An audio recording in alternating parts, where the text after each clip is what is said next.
काफी लोग यूके छोड़ के जा रहे हैं, उसके पीछे रीजंस क्या है? तो टॉप 6 रीजंस हम इस वीडियो में डिस्कस करेंगे। Hello guys, welcome back to Vibhu TV. I hope आप सब लोग अच्छे होंगे। तो आज के इस वीडियो में हम बात करने वाले हैं कि लोग यूके क्यों छोड़ के जा रहे हैं। बहुत लोगों ने क्वेरी करी थी और हमें भी ये क्वेश्चन काफी दिमाग में चल रहा था कि यूके में लोग जो हैं, काफी लोग सुनने में आ रहा है कि लोग यूके छोड़ के जा रहे हैं, यूके अब लोगों को पसंद नहीं आ रहा है, एक्सेट्रा एक्सेट्रा। तो हमने कुछ लोगों से डिस्कशन किया और उसके बाद में हमने कुछ पॉइंट्स नोट डाउन किए जो इस वीडियो में आज हम आपसे डिस्कस करेंगे, जो हमें लगता है पर्सनली कि रीजन है लोगों का यहाँ से मूव करना।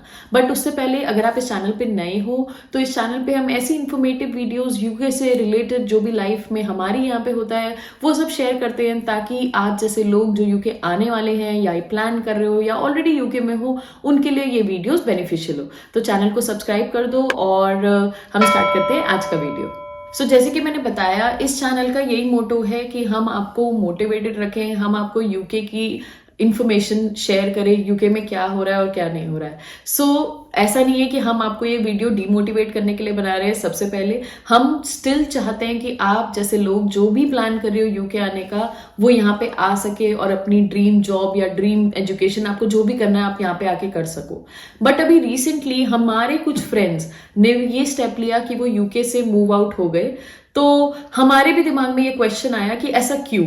उसके बाद में हमने जब थोड़ी रिसर्च करी तो हमने देखा कि बहुत सारे लोग और भी ऐसे हैं जो यूके छोड़ के जा रहे हैं, और प्लस हमें लगता है कि आप अगर प्लान कर रहे हो किसी भी कंट्री में आने का, तो आपके भी दिमाग में एक क्लियर पिक्चर होनी चाहिए किसी भी कंट्री को लेके। तो आज इस वीडियो में भी मैं आपसे वही पॉइंट शेयर करने वाली हूँ। तो इसीलिए सबसे पहला जो पॉइंट हमने लिस्ट आउट किया है वो है यहाँ की कॉस्ट ऑफ लिविंग।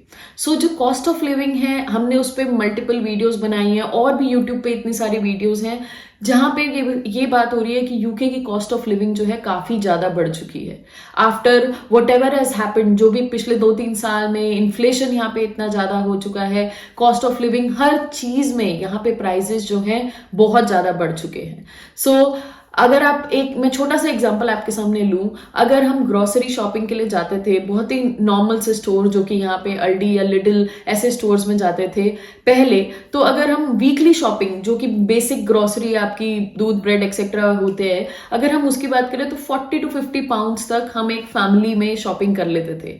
बट आज वो ही एक बेसिक शॉपिंग अगर हम ग्रोसरी की बात करें तो वो मोर देन 70-80 पाउंड्स लगता है। तो ये आप देखो तो ये काफी मेजर प्राइस है, क्योंकि लोगों की सैलरीज एज सच इंक्रीज नहीं हो रही है, बट यहाँ पे जो कॉस्ट ऑफ लिविंग है वो बहुत ज्यादा बढ़ चुकी है। और लोगों को ऐसा लगता है कि वो यहाँ पर रह के जब कुछ पैसे सेव नहीं कर सकते तो बाहर जाना ही बेटर है। क्योंकि ऑब्वियस सी बात है, अगर आप किसी और कंट्री में रह रहे हो और आप इंडिया से या किसी और कंट्री से आते हो यहाँ पे, तो आपको हमेशा ये लगता है कि आप थोड़े से ज्यादा पैसे कमा लो, आप घर में भी भेज लो, आप थोड़ी ज्यादा सेविंग कर लो, एक्सेट्रा एक्सेट्रा। बट लोगों की अब वो सेविंग्स और अब वो जैसे पहले वो पैसे बचा लेते थे या घर भेज सकते थे, वो चीजें अब उतनी अच्छे से नहीं हो पा रही है। तो पहला पॉइंट हो गया कॉस्ट ऑफ लिविंग। दूसरा जो पॉइंट है वो भी कहीं ना कहीं पैसों से रिलेटेड है, which is about the rent. तो यहाँ पे जो रेंट एंड मॉर्टगेजेस हैं वो दोनों चीजें काफी ज्यादा इंक्रीज हो गई हैं। अगर आप देखो पिछले 2-3 साल पहले तक जो यहाँ पे मॉर्टगेज के रेट्स थे वो 2-3% के बीच में ही आते थे, बट अब वो 5% से भी ज्यादा हो चुके हैं। तो जो लोग सोचते थे कि यहाँ पे आके वो कुछ पैसे इकट्ठा कर लेंगे, डाउन पेमेंट करके फिर घर अपना खुद ले लेंगे, वो अब थोड़ा सा डिफिकल्ट हो गया है। और अगर मैं रेंट की बात करूं तो रेंट तो बहुत ही ज्यादा बढ़ चुका है। अगर आप लंदन के बाहर एक 2 बेडरूम अपार्टमेंट पहले 800-900 में ले लेते थे, तो अब वो अराउंड 1200-1300 तक पहुंच गया है। अभी हमने भी रिसेंटली मूव किया है टू अ 3 बेडरूम हाउस, और हम पहले जहां पे उस हाउस का अप्रोक्सीमेट हमें लगता है कि रेंट हो सकता था 1000 या 1100, अभी हम उसका 1400 प्लस रेंट पे कर रहे हैं। तो अगर आप देखो तो रेंट जो है आपकी सैलरी का बहुत ही मेजर पार्ट है जो कि चला जाता है।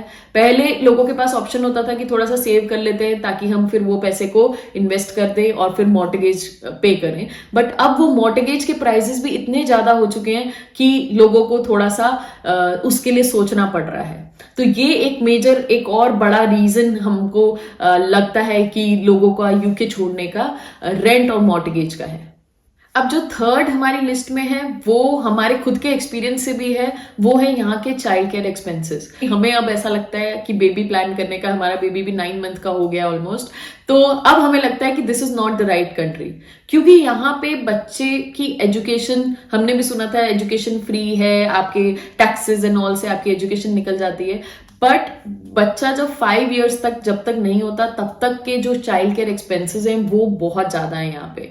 तो अगर आप 2 लोग यहाँ पे रह रहे हो एज अ कपल और आप दोनों लोग वर्किंग हो, तो ऑब्वियसली बात है कि आप अपने बच्चे को नर्सरी या डे केयर में भेजोगे। अब आप डे केयर में अगर फुल टाइम चार्जेस की बात करो तो अराउंड 1300 to 1500 पाउंड आपको पर मंथ बच्चे का पे करना पड़ेगा नर्सरी में, और वो भी आपको कोई भी बेनिफिट नहीं मिलता गवर्नमेंट पे, यहाँ पे आपको ये पे करना ही पड़ता है चार्जेस। उसके साथ साथ ये जो चाइल्ड केयर एक्सपेंसेस हैं 2023 से और ज्यादा इंक्रीज हो रहे हैं, क्योंकि यहाँ पे जो मिनिमम वेजेस हैं वो इंक्रीज हो गई हैं। तो अभी हमने भी अपने बेबी के लिए नर्सरीज चेकआउट कर रहे थे हम कि उसको 2023 में हमें भी नर्सरी में डालना पड़ेगा, तो जो ऑलरेडी इतना हाई अमाउंट था 1500 का, वो कहीं ना कहीं वो 1700 पे पहुंच चुका है।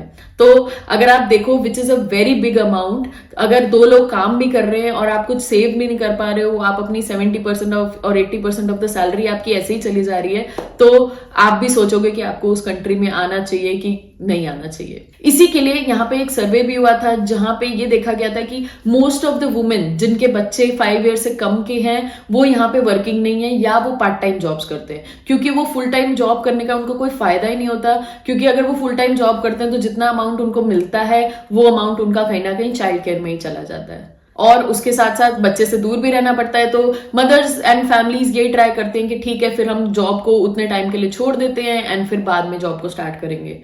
तो ये एक मेजर पॉइंट है या रीजन है लोगों का यहाँ से मूव आउट करने का, क्योंकि कोई भी कंट्री में अगर आप जा रहे हो तो आप चाहोगे कि आप 2 लोग रहो तो आपकी लाइफ थोड़ी सी लैविश हो या आप अच्छे से रह सको, ऐसा नहीं कि आपको हर चीज के लिए सोचना पड़े। बट अगर आप चाइल्ड केयर की इतना अमाउंट दे दोगे और आप रेंट में इतना पैसे पे कर दोगे तो आपके पास में डेफिनेटली कुछ खास बचेगा नहीं।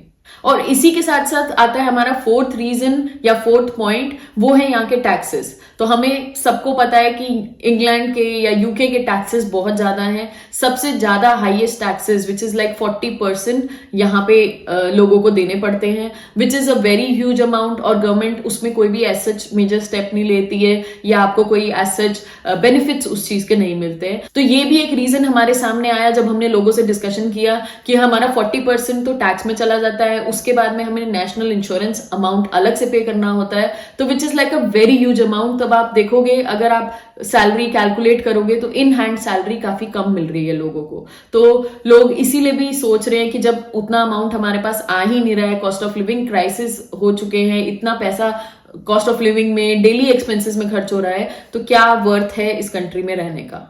उसके साथ साथ जो एक मेजर पॉइंट वो सारे इमिग्रेंट्स के लिए आता है वो है कि यहाँ पे पहले अगर हम फॉर एग्जांपल इंडिया ट्रिप करते थे तो मैं और विवेक हम दोनों 1000 पाउंड्स के अंदर अंदर हमारी फ्लाइट टिकट्स हो जाती थी और हम लोग आराम से अपना ट्रिप कर लेते थे। बट अब वही अभी हमने रिसेंट में टिकट्स बुक करी हैं एंड वो हमारा 2000 से प्लस गया है 2 लोगों की इंडिया ट्रिप का। तो अगर आप देखो तो ये हमें तो लगता है कि वो ग्रेजुअली मोर देन 70-80% से भी ज्यादा फ्लाइट टिकट्स इतनी ज्यादा कॉस्टली हो चुकी हैं कि अगर आप इंडिया ट्रिप प्लान कर रहे हो तो वो भी एक पार्ट ऑफ आपका सैलरी आपको पहले से सेव करना पड़ेगा, 1 या 2 मंथ की सैलरी, तभी जाके आप प्लान कर सकते हो कि आप अपनी फैमिली को जाके मिल पाओ। और ऑब्वियसली बात है आप जाओगे तब आपके वहां पे भी खर्चे होंगे, तो आपको वो सब भी प्लान करना पड़ेगा। तो इमिग्रेंट्स जो भी दूसरी कंट्री से आ रहे हैं उनके लिए ये फ्लाइट्स के जो एक्सपेंसेस बढ़ चुके हैं वो भी एक मेजर पार्ट है। ऑन टॉप ऑफ दैट यहाँ पे ऐसा तो है नहीं कि आप अपनी फैमिली को हमेशा के लिए ला सकते हो, आपके पेरेंट्स भी हमेशा के लिए यहाँ पे नहीं आ सकते, वो भी उनका वीजा आपको लगाना पड़ेगा, वो 6 मंथ्स के लिए ही मैक्सिमम 1 साल में आपके साथ में रह सकते हैं। तो ये भी कहीं ना कहीं एक फैमिली से रिलेटेड या विजिट से रिलेटेड एक पॉइंट्स हैं जो लोगों को काफी ज्यादा खटक रहे हैं, इंक्लूडिंग अस। तो ये था हमारा 5th पॉइंट जो हम आपके साथ में शेयर करना चाह रहे थे। अब नेक्स्ट पॉइंट जो आता है वो है कि यहाँ पे जो करंट सिचुएशन एट प्रेजेंट है, अगर आपने सुना होगा, वैसे तो बोला जाता है कि इंग्लैंड की जो मेडिकल सर्विसेज हैं वो बेस्ट हैं, जो एनएचएस है यहाँ पे बेस्ट सर्विसेज प्रोवाइड करते हैं, बट क्योंकि वहां पे अभी स्टाफ की इतनी शॉर्टेज है तो यहाँ पे बहुत ज्यादा प्रॉब्लम्स हो रही है लोगों को मेडिकल सर्विसेज लेने में। अभी हमने कुछ आर्टिकल्स भी देख रहे थे, कुछ लोकल ग्रुप्स हैं उसमें भी हम पढ़ रहे थे, लोगों को 8-8 घंटे 6-6 घंटे बैठना पड़ रहा है। मेरी एक खुद की फ्रेंड को 6 घंटा न्यू बॉर्न बेबी के साथ में एएनई में बैठना पड़ा बिकॉज वहां पे स्टाफ ही नहीं था। तो जस्ट इमेजिन 6 घंटा आप एक हफ्ते के बच्चे के साथ में अगर बैठे हो एएनई में या हॉस्पिटल में जाके और आपको कोई देख नहीं पा रहा, तो वो कितना ज्यादा फ्रस्ट्रेटिंग है। तो ये भी एक कहीं ना कहीं रीजन है कि लोगों को लग रहा है कि यही फ्री मेडिकल सर्विसेज के लिए हम इस कंट्री में आए थे, यही फ्री एजुकेशन के लिए हम इस कंट्री में आए थे, बट अब वो चीजें थोड़ी सी जो है उसमें कहीं ना कहीं कमी आ रही है। तो लोगों को लग रहा है कि बेटर है कि अगर कोई अपॉर्चुनिटी मुझे बाहर मिल रही है, मान लो आपकी कंट्री में, इंडिया में मिल रही है या किसी और कंट्री में मिल रही है, तो वो भी वो ऑप्शन एक्सप्लोर कर रहे हैं। और जो लास्ट पॉइंट हमारी लिस्ट में है वो है यहाँ पे जो भी गवर्नमेंट की पॉलिसीज चेंज हो रही हैं वो भी काफी रैपिड है। अगर आप यूके की गवर्नमेंट की न्यूज फॉलो कर रहे हो तो यहाँ पे अभी पीएम चेंज हुए, मिनिस्टर्स चेंज हुए, तो जैसे ही मिनिस्टर्स चेंज हो रहे हैं, पीएम चेंज हुए, तो न्यू पॉलिसीज आ रही हैं। कभी कुछ हो रहा है, कभी कुछ न्यूज में आता है कि पीएसडब्ल्यू बंद हो जाएगा, कभी न्यूज में आता है कि स्टूडेंट डिपेंडेंट वीजा बंद हो जाएगा। एज इन अभी कुछ हुआ नहीं है बट बहुत सारे स्पेकुलेशन है, तो अभी कुछ भी स्टेबिलिटी नहीं है। इसलिए भी लोगों को लग रहा है कि जब गवर्नमेंट की पॉलिसीज इतनी रैंडमली चेंज हो सकती है तो क्या पता हो सकता है कि कुछ भी रैंडम चेंज आ जाए, बोल दे कि स्किल वर्कर वीजा नहीं रहेगा या बोल दे कि आईएलआर 5 नहीं अब 10 साल में हो सकता है। बिकॉज इतना फ्लेक्सिबिलिटी है उन पॉलिसीज में और इतनी अनस्टेबिलिटी है कि लोगों को लग रहा है कि अब हमें थोड़ा सा स्टेबल कंट्रीज की तरफ मूव करना चाहिए या फिर अपनी कंट्री वापस जाना चाहिए, ताकि वो वहां पे एटलीस्ट उनको पता है कि उनकी लाइफ स्टेबल है, उनके फैमिली भी वहां पे है, वो अपनी फैमिली के साथ में बहुत अच्छे से वहां पे रह सकते हैं। तो ये थे कुछ पॉइंट्स जो हम आपके साथ में डिस्कस करना चाहते थे। इसका मतलब ये नहीं है कि हम आपको डिमोटिवेट करना चाह रहे हैं, बिल्कुल भी नहीं है। हम चाहते हैं कि अगर आपको अपॉर्चुनिटी मिले और आपकी फैमिली और आपके सर्कमस्टेंसेस अलाउ करते हैं तो आपको इस कंट्री में आना चाहिए, क्योंकि आप अपना सीवी एनहांस कर लोगे, आपके पास में अच्छा एक्सपीरियंस हो जाएगा और आपको एक अपॉर्चुनिटी मिलेगी, एक ग्लोबल एक्सपोजर मिलेगा।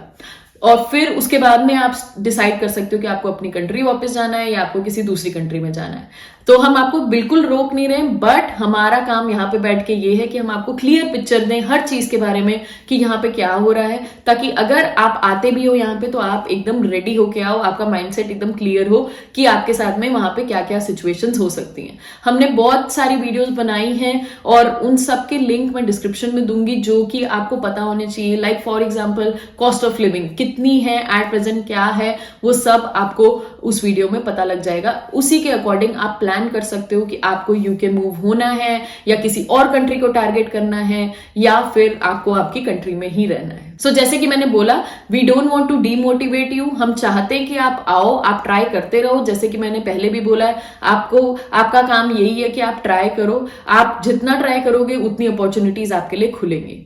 तो हम ऐसी वीडियोस और आपके लिए बनाते रहेंगे, आपको मोटिवेट करते रहेंगे ताकि आपको आपकी ड्रीम जॉब या ड्रीम आपका जो भी कंट्री है आप उसमें जा सको। सो अगर अभी तक चैनल को सब्सक्राइब नहीं किया है तो प्लीज डू सब्सक्राइब और वो बेल नोटिफिकेशन पे आप क्लिक कर दो ताकि हमारा जो भी लेटेस्ट अपडेट है वो आपको मिले। हम और ऐसी वीडियोस आपके लिए बनाते रहेंगे और आपके साथ पे शेयर करते रहेंगे। Will come up with next video soon. Till then take care, bye.